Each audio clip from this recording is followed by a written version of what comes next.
Саламатсыздар ма, құрметті оқушылар, бізге түсіп жатқан есептерді талдауды әрмен қарай жалғастырамыз. Бүгін бізде 16 есеп кезекте тұр. 16 негізі 15 есеп болу керек, бірақ 15 есеп қылдық, себебі 16 есеп қылдық, себебі 16 есеп геометриялық есеп сәл көптеу болсын деп. Бұл бір қызықты бір есеп, сол есепті қоса қойдық, 16 есеп. Ал бисмилла, ең бірінші есептен бастайық. Бірінші есеп. Асханада күнделікті келіп тамақ ішетін адамдар саны АН тең болады n квадрат плюс 40n формуласы бойынша есептеледі. Дүйсенбі және сейсенбі сәрсенбі күндері асханада қанша адам тамақтанғанын табыңыз. Мұнда n аптаның күндері реттік нөмірі дейді. Енді бізге берілген формула АН тең болады n-нің квадраты қосылған 40n. Енді не істейміз? Бізге айтып тұр n апта күндерінің реттік нөмірі дейді. Бізде дүйсенбі, сейсенбі және сәрсенбі берілген, иә? Дүйсенбі бірінші күн болатын болса, сейсенбі екінші күн және де сәрсенбі үшінші күн. Қарап отырсаңыздар, мына жердегі сандар бір-біріне ұқсамайды, көрдіңіздер ме? Бірінші сандар 36, 54, 44, 30, 40 бар. Енді уақыт жұмсамас үшін тек қана біріншісін тапсақ, болды жеткілікті. Енді А1-ді есептесек, n-нің орнына 1-ді қоямыз. Дүйсенбіні есептеп жатырмын. Дүйсенбі күні қанша адам келген екен? n-нің орнына 1-ді қоямын, 1-дің квадраты қосылған 40 көбейтілген 1. Сонда менен 41 деген сан шығады. Ондай жауап бар ма бізде? Ең нұсқасында болды. Арай кетіп қалсаңыздар да болады. Болмаса енді нақтылау үшін екіншісін тексеріп көрейік. Ал екінші күн сейсенбі күн n орнына 2-ні қояйық. 2-нің квадраты 4, бізде 40-ты 2-ге көбейтемін. Ол 80 болады. 4-ті 80-ге қоссақ 84 болады. Шынымен де нұсқасы рас екен. Әрі қарай кеттік. Суретте тікбұрышты параллелепипедтерден құралған фигураның көлемі тап дейді. Так, бізде былай істейік. Мына жеп қойған жерлерді жалғайық, иә, сәл түзу емес болып шығуы мүмкін, бірақ мына жерлерді жалғап көрейік ал.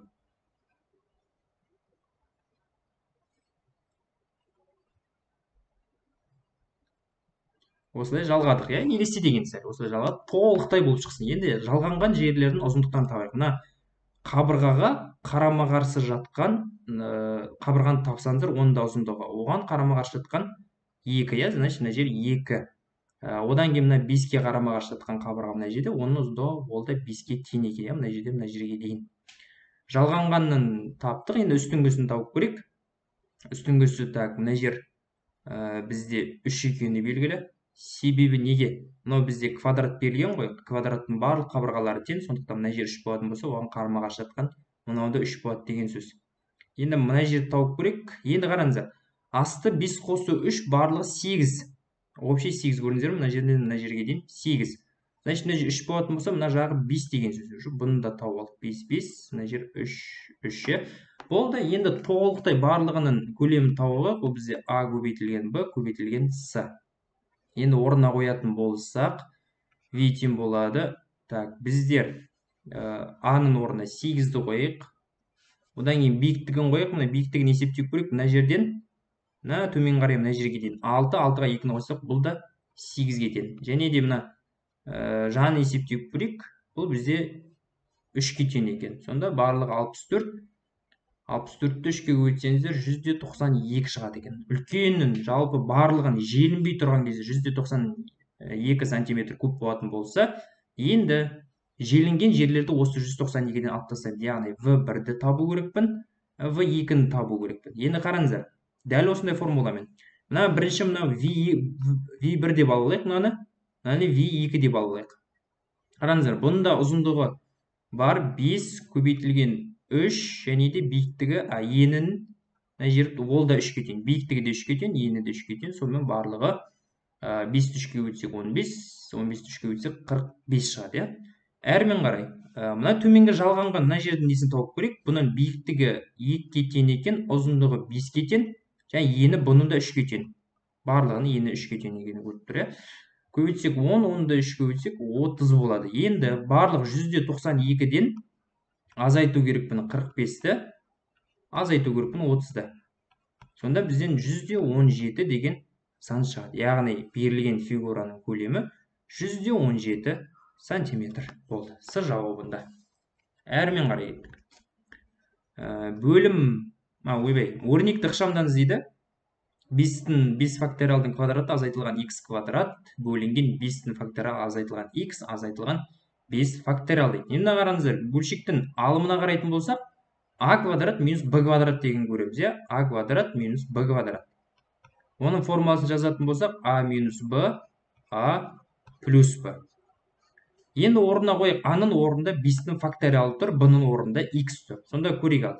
Ашатын болсақ, бөлшектің бөлімі былай болады біздерде. 5-тің факториалы азайтылған x бірінші жақша, екінші жақша 5-тің факториалы қосылған x болады. Бөлінген 5-тің факториалы азайтылған x. Азайтылған 5-тің факториалы. Бөлшектің алымындағы 5-тің факториалы азайтылған x пен бөлшектің бөліміндегі мынау 5-тің факториалы азайтылған x қысқарып кетеді. Сонда бізде қалатыны 5-тің факториалы қосылған x азайтылған 5-тің факториалы. Сол кезде 5-тің факториалы мен 5-тің факториалы жойылып кетеді, себебі таңбалары әртүрлі бірдей сандар жойылып кетеді. Тек қана x-тің өзі қалады екен. Сонда жауабы Д нұсқа. Мен камерамды мына жаққа ауыстырып алайыншы, сіздер кейбір нелер көрінбей жатыр дейді. Келесі есеп, зауытта жарты сфера тәрізді қақпағы бар қазан жасалды. Қақпағының айнала ұзындығы 180 см, қақпағы бар қазанның толық бетін ауданын көрсетіңіз дейді. Енді біздер көрейік. Қарасақ, сфераны көрейік бірінші. Сфераны суретін салайық. Мынау бізде сфера болатын болса, осылай беріледі сіздерде сфера. 9-шы класста шатаспасам, 9-шы класста. Енді бұның радиусы болады бізде. Енді осы сфера, былай айтады, қақпағының айнала ұзындығы, қақпағы бізде дөңгелек екенін көріп тұр, мынау бізде қақпағы болады міне. Мынау бізде қақпағы. Енді жарты сфера мына үстіңгісі болмайды деген сөз. Мынау астында от жанып жатыр, қақпақ. Мынау қазан. Жалпы былай салып қояйық, мынау қазанның асты. Бізде бетінде жауып тұрған қақпағы. Міне, осылай келіп тұр. Енді бұның радиусы болу керек, және де осы қақпағының ұзындығы 180 см, яғни қақпағы бізде дөңгелек болатын, шеңбер тәрізді болатын болса, оның несі ұзындығы 2πr деген формуламен есептеледі. Так, ұзындығы 180-ге тең 2 көбейтілген π бізде 3-ге тең айтық болған, r-ді тауып жатырмыз біз. R керек бізге, енді көбейтсек 6r болады, мұны 180, r-міз бізде 30-ға тең екені шығады.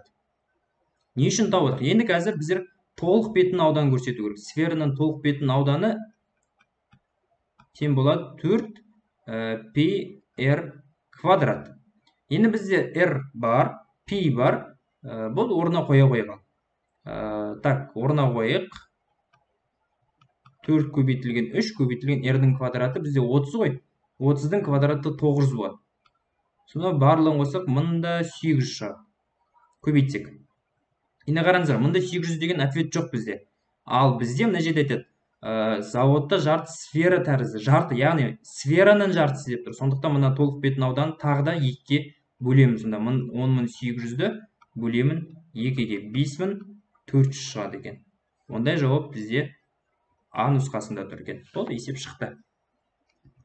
Әрмен қарай, Әсел 540 теңгеге 30 дәптер сатып алады, ол 360 теңгеге осындай қанша дәптер сатып алатын табыңыз. Өте оңай, 540 теңгеге 330 дәптер сатып алатын болса, 360 теңгеге қанша дәптер сатып алады дейді. Енді x-ті табу үшін пропорция қарапайым. Так, 30-ды көбейтеміз 360-қа.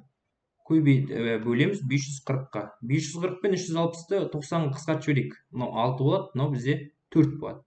Сосын 30 пен 6 қысқарып кетеді, бұл 1, мынау 5 болады. Так, мынау 5 болады. 5-ті 4-ке көбейтсек, бізге 20 дәптер сатып алуға болатын шығады. Жауап Е нұсқасында екен. Түсінікті деп ойлаймын, әрмен қарай. Қораптағы шарлар саны кестеде көрсетілген, дөңгелек диаграмма пайызы қате жазылған түстейді. Біздерге шарлар берілген, және әр қайсының өзіндік пайызы бар. Мысалы, ақ 6 болатын болса, ол қанша пайызды құрайды деген секілді. Бірақ бұның ішінде біреуі жалған, яғни өтірік жазылған. Қате жазылған түс. Енді барлық шардың санын анықтайық, ол үшін барлығын қосайық бір-біріне. 6-ға 4-ті қосамыз 10, 10-ды 2-ге қосамыз 12, 12-ні 3-ге қоссақ 15, 15-ті 5-ге қоссақ 20. Барлығы 23-тік, ол бізде 100%. Енді әр қайсын тексеріп шығайық, ақтан басайық. Ақ бізде 40% деп тұр. Ол 40% бола ма, болмай ма тексеріп көрейік. Ақ бізде саны 6 дейді. алтау осы 40% шыға ма шықпай ма тексереміз. Егер 40% шықпаса, осы қате жазылған түс болады. X-ті табу үшін мана пропорция 100-ді көбейтемін 6-ға, бөлемін 20-ға. Сонда бізден 30% шығады. А бізде мына жерде кестеде 40% деп тұр ғой диаграмма. Яғни ақ түсті бізде қате жазылғаны екен. Қалған тексеріп көрсеңіздер болады, оқушылар ерінбей. Ол қалғандары дұрыс. Қара 20%, сары 10% шатаспасам, көк 15, мына жерде жасыл 25% деп тұр ау деймін. Кеттік әрмен қарай. Қобдишаға 1-ден 20-ға дейінгі 20-ны қоса есептегенде нөмірленген асықтар салынды.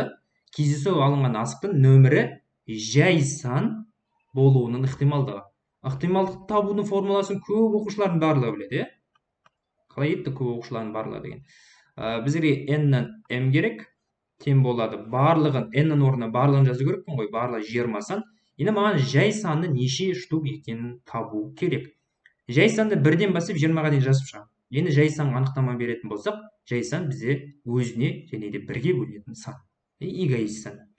Ал анықтама бойынша бір саны 1-ден бастайтын болсақ, жай санда емес, құрамада сан емес. Ең кішкентай жай сан 2, одан кейін 3, одан кейін 5, одан кейін 7. Көп оқушылар 9 деп шатасады. 9 емес оқушылар, олар құрама санларға жатады. 9 себебі 3-ге бөлінеді, өзіне бөлінеді, 1-ге бөлінеді. Сондықтан 9 емес, 11 болады. 11-ден кейін 13, 13-ден кейін 17, 17-ден кейін 19. Барлығын жаздым деп ойлаймын, біреу, екеу, үшеу, төртеу, бесеу, алтау, жетеу, 8. Барлығы 8 штук екен. Тең болады 8-ді 20-ға бөлсек, 10-дық бөлшекпен берілген жауабы, сондықтан 0,14 деген жауап шығады. Жауап С. Суретте барлығы неше кесінді бар екен анықтаңыз. Алдында мен қарап жатырған кезде кейбір слайдтарда мынандай көрдім. Үйлі нүкте беріледі, сол үйлі нүкте арқылы қанша кесінді жасауға болады деген сұрақтар жүрді. Ондай есептердің барлығын терумен шығарсаңыздар болады. Терудің формуласын білесіздер да, n-ның факториалы бөлінген k-ның факториалы азайтылған n азайтылған k-ның факториалы. Мәне, осы формуламен шығарсаңыздар болады. Елу, именно енді ойлайсыздар, типі қанша кесінді жасауға болады елу нүктеде, басқа сан жоқ. Мысалы, елу бар, басқа кесінді не жоқ, сан жоқ. Енді сізде ойлап көрсіз, кесінді қанша нүктені құрайды? Кесінді 2 нүкте арқылы жасалады. Сондықтан 50-ден 2 деп алып есептейсіздер. Енді мына жерден біздер 4 нүкте бар. 4 нүкте және кесінді бізде 2 нүктеден құралады. Кейбір есептерді айтады. 3 бұрыш тап дейді. Енді 3 бұрышты ойлайсыздар, яғни 3 бұрыш бізде 3 нүктеден құралады. Қанша 4 бұрыш жасауға болады дейді. Онда сіздер аласыздар 4 бұрыш 4 нүктеден құралады деп өйстіп ала бересіздер. Енді орнына қойып, n-ның факториалы бізде 4-ның факториалы 1 көбейтілген 2 көбейтілген 3 көбейтілген 4 бар. Енді мына жерде k-ның орнында 2 тұр, 2-ның факториалы ол 2-ге тең. Көбейтілген n азайтылған k 4-тен 2-ні азайтсақ 2, 2-ның факториалы тағы да 2-ге тең. Сол кезде мына 4 пен мына бөліміндегі 4 қысқарып кетеді. Сонда бізде 1 көбейтілген 2 көбейтілген 3 бізде 6 деген жауап шығады. Жауап Е нұсқасы. Немесе мына нүктелер саны өте аз ғой, 50 емес. Былай ойласаңыздар болады. Қараңыздар. А нүктесінен Б нүктесіне де кесінді 1 кесінді жүргізем. А нүктесінен С нүктесіне дейін екінші кесінді, және де Д нүктесіне 3 кесінді жүргіздім. Окей. Енді келесі А мен Б-ның арасында кесінді бар, сондықтан мен оны жүргізбеймді. Келесі Б-дан С-ға дейін, Б-дан Д-ға дейін тағы 2 кесінді жүргізем. Қосылған. Енді С мен Д, С мен А болғандықтан мен тек қана С-дан бастап Д-ға дейін тағы біреуін жүргізем. Қоссақ барлығы 6. Осылай да шығарсаңыздар да болады. Екі жағы да тең. Терумен шығарсаңдар да болады. Енді көп нүкте болатын болса, терумен шығарған жақсы. Аз нүкте болатын болса, осылай ойланып шығарсақ болады. 1000 дана шойын трубаны сатып алып, жеткізу үшін ең арзан бағаны анықтаңыз. Бір шойын трубаның массасы 125 килограмм. Ал бізге қаншасын жеткізу керек? 1000 данасын жеткізу керек. 1000 дана деген 125-ті көбейтемін 1000-ға деген сөз. Сол кезде бізде 125.000 килограмм шойын трубасын жеткізу керек. Енді қарасаңыздар, мына жерден кесте берілген шойын түрлері А шойын, Б шойын, С шойын. 1 тонна шойынның массасы 120.000, 130.000, 121.000. 25 тонна шойынды жеткізу үшін жеткізу бағасы 40 мың теңге или 30 мың теңге және де 34 мың теңге. Жеткізу бойынша жеңілдіктер жоқ. Шойында А фирмасында 15 миллионнан артық сауда жасаса тегін, Б-да, С-да 15 миллионнан артық сауда жасаса ол да тегін екен. Енді тоннамен берілгендіктен мен ойлаймын, мына килограммды мен тоннаға айналдыру керекпін. Бір тоннада 1000 килограмм бар. Сондықтан 125 мыңды 1000-ға бөлетін болсақ, 125 тонна жалпы жеткізу керек екен. Енді бұны есептеу үшін, енді сіздерге бір тонна шойынның массасы 120 мың. Асын есептеп көрейік. Онда сіздер былай істейсіздер, 120 мыңды көбейтесіздер 125 тоннаға. Сол кезде қанша шығады, соны есептеп калькулятормен табасыздар. Так, көрейік, 120 мыңды көбейтейік 125-ке. 15 миллион шығады екен. Миллион енді 6 нөлден тұрғандықтан 10 көбейтілген 6 деп көрейік. 6 дәрежесі, оның 6 дәрежесі, сонда миллион болады. Так, 25 тонна шойынды жеткізу бағасы 40 мың теңге дейді. Енді біз қанша тонна шойынды жеткізейін деп 25 тонна. Ол 25-тің нешеуі? 25-тің 5-еуі ғой. Неден білдім? 125-ті 25-ке бөлсек 5 шығады. Яғни 25 тонна шойынды жеткізу бағасы 40 мың теңге болса, мен сонда 5-еуін апарам. Сонда менен неше кетеді? Тағы да 200 мың үстіне қосылады деген сөз. Сонда 15 миллион барлығы 15 миллион 200 мың жұмсайды екен. А фирмасымен келіссем. Б фирмасымен келіссем не болады екен? Көрейік, 130 мыңды дәл осындай не? 125-ке көбейтем. Көбейтейік. 130-ды көбейтейік 125-ке. 16 миллион 250 мың. Енді мен мынаны тағы да көбейтіп жатпаймын. Себебі айтады бізге. 15 миллионнан артық сауда жасаса тегін дейді. А мен 16 миллион жасайын деп тұрмын. Даже 16 миллионнан көп. Сондықтан маған жеткізу бағасы тегін. Осылай қалай береді? Осылай қалай береді? Келесі. С. Бізде 121 мыңды көбейту керекпін. 125-ке. Кем болады? Так, 121 мың көбейту 125. 15 миллион 125 мың шығады екен. Енді бізге айтады, мына 34-ке көбейтпес үшін қараймын мына жақтан. 15 миллионнан артық сауда жасаса тегін дейді. Мен 15 миллионнан артық сауда жасап тұрмын ғой. Яғни маған жеткізуі тегін екен. Яғни ешқандай қосылмайды, осылаймен қалады. Енді ең арзаны әрине 15 миллион 125 мың екен. Сондықтан жауап бізде А нұсқасында. Көрдіңіздер ме? Осылай шығарасыздар. Осындай есептер көп келіп жатыр. Сандар белгілі бір заңдылықпен орналасқан келесі 3 мүшесін көрсетіңіз дейді. Алғашқы 2 мүшесін көрсетсек жеткілікті. 5, 8, 10, 24, 20, 72. Және тағы көбейту керек. Енді көрейікші, қандай бар екен. Так, бұны қарап отырсақ былай. 5-ті 2-ге көбейткен 10, 10-ды 2-ге көбейткен 20, 20-ны 2-ге көбейтеді, келесі мүшесі 40 екен. Ответтен 40-тарды іздеймін. А емес, С емес, Е емес. Енді екіншісін көрейік. Еще 40-ты обратно қайттан 2-ге көбейтіп 80 болады. Мына жерде бір арасын тағы да бір 80 сан қалып қойды. 40 пен 80-ді іздесем болады. Жауап В нұсқасы екенін сразу тапсақ болады. В нұсқасы. Немесе мынаны тауып көрейік заңдылықты. 8-ді 3-ге көбейткен, 3-ге көбейткен. 24-ді 3-ге көбейткен 72 шығады. 72-ні 3-ге көбейтсек 216 шығады. Бұнда да таптық. Көрдіңіздер ме? Сонда жауап В нұсқасы. 4 қыз қырдан 300 санырауқұлақ теріп алды. Нәзік барлық санырауқұлақтардың 5-тен 2 бөлігін. Кәмшат нәзіктің тапқаны 3-тен 2 бөлігіндей, ал Айсана Кәмшаттың тапқан 4-тен 3 бөлігіндей терді. Яғни сәл аздау терген, айару терген санырауқұлақтар саны қанша дейді. Бізде 4 қыз бар.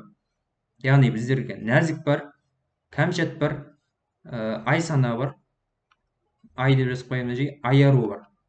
Айару деп толықта жазайық, шатаспас үшін.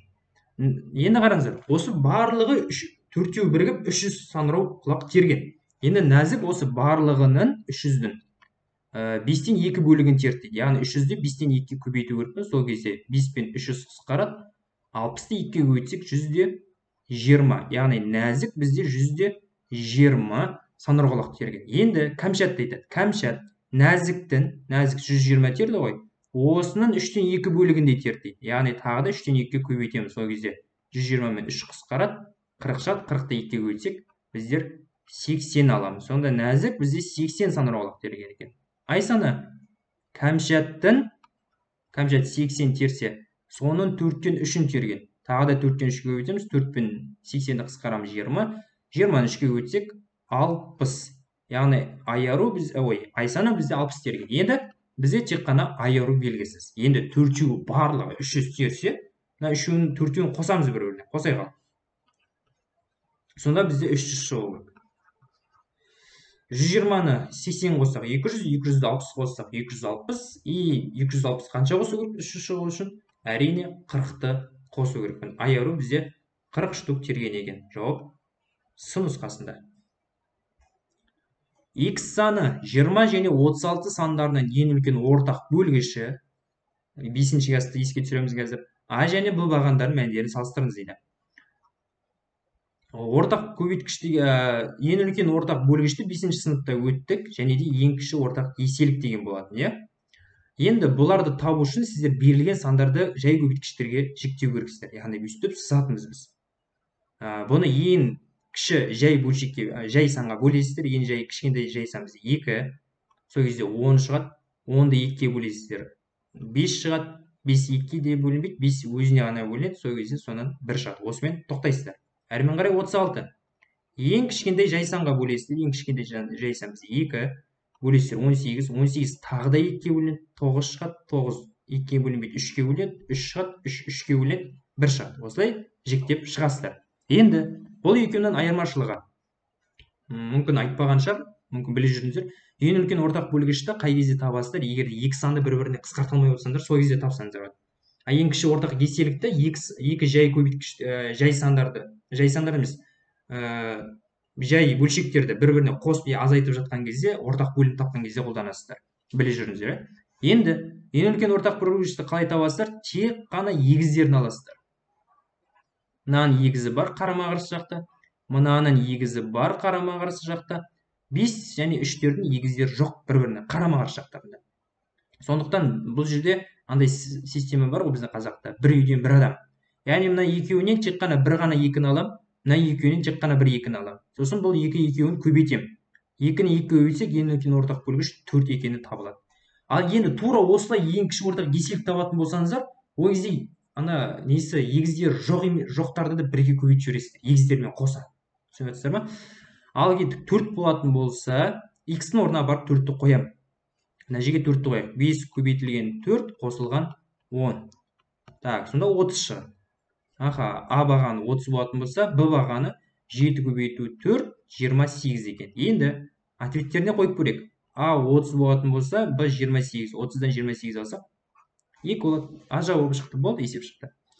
Мына себебі мына жақта көрсеңіздер, 30-дан 28-ді ал деп тұр, 0 болады дейді. 0 емес, иә. Осылай тексеріп шықсаңыздар болады, бірақ бұлардың барлығы дұрыс емес. Сондықтан тек қана А жауабы болады. 30-дан 28 аламыз, 2.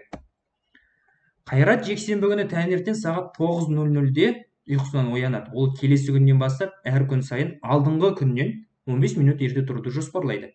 Қайрат аптаның қай күні сағат 6:30-да ұйқысынан оянатынын табыңыз дейді. Қараңыздар, жексенбі күні ол 9:00-де тұрды. Енді ол келесі күннен бастап, келесі күн бізде дүйсенбі ғой. Одан кейін сейсенбі, одан кейін сәрсенбі, одан кейін бейсенбі, одан кейін жұма, одан кейін қайттан сенбі, сенбіден кейін жексенбі. Иә, сондықтан біз жексенбіні жазып қойдық. Жексенбі күні 9:00, келесі күні 15 минут ерте тұратын болса 8:45-те тұру керек. Одан кейінгісі 8:30-да тұру керек. Сейсенбі күні, сәрсенбі күні 8:15-те тұру керек. Бейсенбі күні 8:00-де тұру керек. Жексенбі күні 7:45-те тұру керек. Ары қарайта сенбі күні 7:30-да тұру керек. Одан кейінгісі жексенбі күні 7:15-те тұру керек. Дүйсенбі күні 7:00-де тұру керек. Сейсенбі күні 6:45-те және де 6:30-да бізде сәрсенбі күні тұру керек. Ал бізде 6:30-да ұйқысынан оянатын табымыз дейді. Ол бізде сәрсенбі күні. Е жауабы болады. Сымнан қабырғасы 8 сантиметр дұрыс бесбұрыш құрастырылды.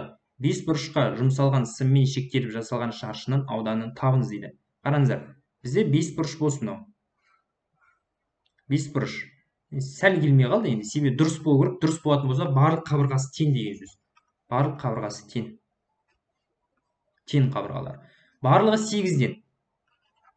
8-ден. Енді осымен жанасып жатқан шаршы дейді. Мысалы, кез келген қабырғасына мынандай бір шаршы жанассын. Осының ауданы тапсын дейді. Енді мына көрсеңіздер жанасып жатыр ғой. Значит, шаршында қабырғасы 8 деген сөз. Сол кезде біздер шаршының ауданы а квадрат болатын болса, аның орнына 8 қойсақ, 64 деген шарт болды. 8-ді 2 рет өз-өзіне көбейту квадрат. 200 килограмм сүттен 14 килограмм қаймақ алды. Сүттегі қаймақтың пайыздық мөлшерін табыңыз дейді. Қараңыздар, 200 килограммнан, 200 килограммнан біздер 14 килограмм қаймақ алынып тұр. Ол бізде 200 килограмм деген 100%. Содан 14 килограмм алынып тұр. Сол 14 килограмм қанша пайыз екенін тапсақ жеткілікті. X-ті табу үшін пропорция көп бұда бүгін. 14-ті 100-ге көбейтеміз и 200-ге бөлеміз. 100 бен 200 қысқарады, 2 болады, 1 болады. 14 бен 2 қысқарады, бұл сонда жауабы 7% дегенді білдіреді. Жауап А нұсқасында. Және соңғы есеп дөңгелек пішіндес, мана қызық есеп деген осы ғой. Фонтанның сыртына оның шеттерін жанайтындай етіп аллеялар салынған. Д-сы аллеясының ұзындығын табыңыз. Д-сы деген міне жерде тұр, міне Д-дан С-ға дейін міне. Осы аллеяның ұзындығын табу керек. Енді бір қызығы, біздер төрт бұрыштың ішіне дөңгелек салып қойған. Мынандай анықтама бар. Мен ойлану керекпін, қай кезде дөңгелектің ішіне, төрт бұрыштың ішіне дөңгелек салады. Анандай ережелер бар. Қай кезде төрт бұрыштың сыртына салады, қай кезде ішіне салады деген секілді. Қай кезде үш бұрыштың ішіне салады, қай кезде дөңгелекті шеңберді үш бұрыштың ішіне салынады деген. Мынандай ереже бар. Егер қарама-қарсы жатқан қабырғаларының қосындысы бір-біріне тең болатын болса, онда оның ішіне шеңбер сызуға болады. А бізде шеңбер сызылып болған. Енді қарама-қарсы қабырғаларын қосу керекпін. АБ-ға ДС-ны қосу керекпін.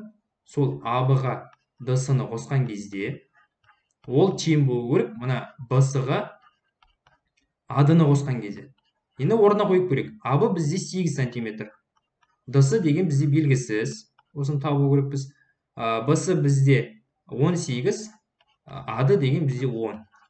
Мына екеуінің қосындысы 28. Енді мен ойлану керекпін. Так, 8-ге неше қоссам, енді 28 болады. Әрине 20. Яғни ДС бізде 20-ға тең екен. Мына жерде толықтырып жазып кетейін. 20. ДС 20. Сол кезде екі жақта тең болады. Мына жағы 28, мына жағы 28. Сол кезде бізде шеңберді іштей сызуға болады төрт бұрыштың үстіне. Сол кезде жауап бізде Д нұсқасында тұр екен. Болды.